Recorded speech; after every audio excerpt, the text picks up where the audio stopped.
8 years ago, I broke the heart of the boy I loved. Now, after 8 years overseas, Liam Hayes was finally coming home with his new girlfriend to meet his family. That same day, the hospital gave me its final answer. The cancer had won. There was nothing left to treat, nothing left to try. They sent me home with only time. When Liam saw my mother helping me into a wheelchair, a cold smile touched his mouth. 8 years, he said. And this is what became of you? You can't even walk anymore? Disgust laced every word. I only tugged the sleeve of my down coat lower, hiding the cluster of needle marks across the back of my hand. It's nothing, I said quietly. I fell and broke a bone. That's all. Liam gave a short, bitter laugh. In that case, I'm getting married soon. Why don't you come be my fiancé's bridesmaid? I smiled as if it did not hurt at all. No, thank you. I'm about to leave for somewhere very far away. Then I patted the back of Mom's hand, silently asking her to take me home. I had barely gotten home. Mom had just helped me into bed when Liam Hayes' mother came by. Margaret Hayes stood in the doorway for a long moment, looking at me as if she had rehearsed this conversation 100 times and still could not bring herself to start. Claire, she said at last, her face flushing with shame. I know I have no right to ask you this, but I need a favor. She stopped there. She did not need to finish. I knew exactly why she had come. It was the same reason she had come to me 8 years ago. Back then, the moment Margaret found out I had cancer, she rushed into my hospital room in almost the same state she was in now. I had not even had time to process the diagnosis. I was terrified, crying so hard I could barely breathe, when she dropped to her knees in front of me. Claire, I'm begging you. Please don't drag Liam down with you.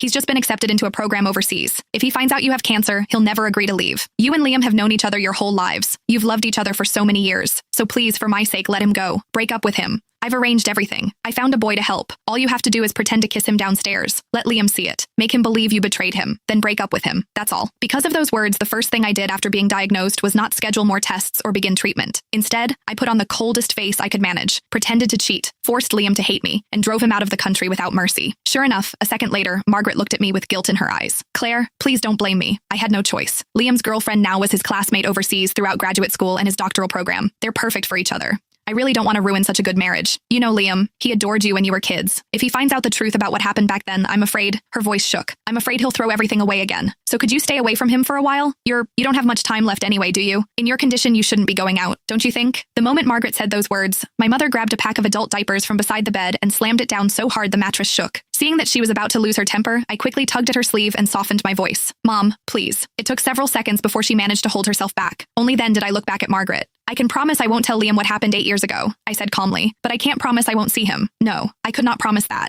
Because during all 8 years of surgeries, chemo, and hospital ceilings, there had never been a day when I stopped missing Liam. When chemotherapy became too much to bear, I would clutch the old photo of Liam and me until my fingers cramped. Some nights, that picture was the only thing that kept me from giving up. I went through more surgeries than I could count. Some minor, some so dangerous Mom signed the consent forms with shaking hands. More than once, I was rushed into the ICU and almost did not wake up again. Every time Mom stood beside my bed and shouted herself hoarse, Claire, have you forgotten? You said you were going to survive. You said you'd get better, go overseas and explain everything to Liam yourself. You promised me.